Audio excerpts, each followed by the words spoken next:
श्री स्वामी समर्थ सर्वांना.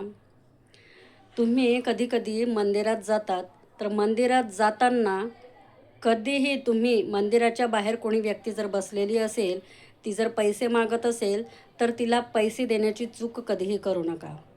कारण त्यामुळे काय होतं, आपण एखाद्या व्यक्तीला जर पैसे दिले, तर ती व्यक्ती त्या पैशांनी कदाचित सिगारेट पिईल, दारू पिईल किंवा काय करेल आपल्याला माहिती नाही.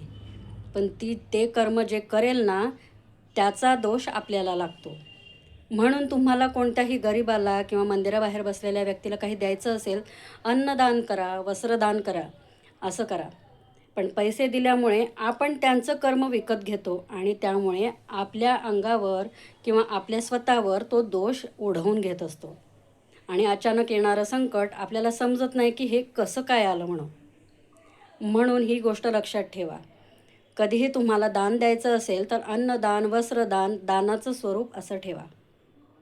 कधीही पैसे दान बाहेरच्या त्या गरजू व्यक्तीला देऊ नका. गरजूंना दान दिलंच पाहिजे, पण पैशाचं नको, त्याप्रमाणे वस्तूचं द्या. बाकी सांभाळायला श्री स्वामी समर्थ महाराज आहेतच. श्री स्वामी समर्थ सर्वांना.